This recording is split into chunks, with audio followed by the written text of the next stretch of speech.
changer de slide, faites-moi signe. D'accord. Bonjour, Ça donc sera Patrick. plus simple. Bonjour, Patrick Bouchard. Donc, je vais vous présenter les activités de la société Evatech, qui est focalisée sur la valorisation des rejets thermiques et plus particulièrement sur la conversion de la chaleur en électricité. Alors, je vais vous parler un petit peu de la société rapidement aussi de la techno. Je vous invite à venir nous rejoindre et en discuter à l'extérieur. Et puis aborder les marchés et où on en est aujourd'hui en termes de feuille de route. Donc, société, c'est une petite société, c'est une dizaine de personnes. On est donc vraiment focalisé sur la valorisation de la chaleur et sa conversion.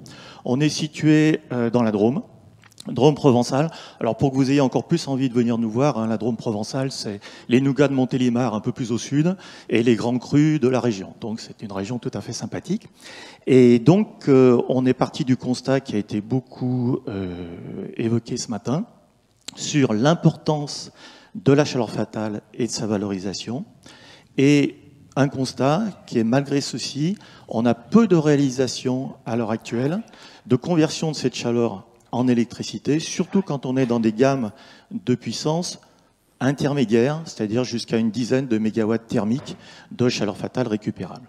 Donc notre objectif, c'est de dire comment est-ce qu'on peut développer un nouveau procédé, qui est un procédé original, vous allez voir, et dont le but essentiel est d'être simple, robuste et surtout pas cher. C'est-à-dire comment est-ce qu'on peut diminuer le CAPEX, diminuer l'OPEX et donc réduire le temps de retour investissement qui est quand même la problématique à l'heure actuelle pour généraliser ce type de technologie. Alors les technologies, ça marche comment? Je ne vais pas pouvoir vous la décrire dans le détail, mais venez nous voir à l'extérieur. Le procédé est original parce qu'on va réchauffer un fluide qui est un fluide caloporteur en rouge sur le petit schéma que vous avez, qui est l'huile végétale. On va réchauffer de l'eau pour l'amener à l'état de vapeur. On va venir mélanger ces deux fluides et détendre cette vapeur. Quand on détend la vapeur, elle va accélérer. Elle a une détente quasi isotherme parce qu'elle est en présence d'huile chaude. Elle va entraîner ces micro-gouttelettes d'huile et on va transformer ainsi une énergie thermique en une énergie cinétique qui est portée par l'huile. Pourquoi on fait ça? Pourquoi on rajoute cette étape? C'est que derrière, on se retrouve avec de l'énergie cinétique. Donc on a besoin d'une turbine de type hydraulique et pas d'une turbine classique comme on a dans les centrales vapeur ou comme on a dans un cycle de Rankine classique. Donc on a une turbine qui est une turbine de type Pelton ou Laval qui va tourner à faible vitesse, monter sur des roulements classiques dans une enceinte à pression atmosphérique, ce qui nous permet de diminuer à ce moment-là CAPEX et OPEX. Donc où on en est aujourd'hui, donc c'est une assez jeune société, donc une start-up. On a validé le concept, on a un proto chez nous qui tourne en conditions représentatives. On est en train de travailler sur la montée en puissance pour aller jusqu'au grosso modo mégawatts électriques. Et donc on est sur la période d'entrée sur le marché pour des premières réalisations 2022-2023 suivant les puissances.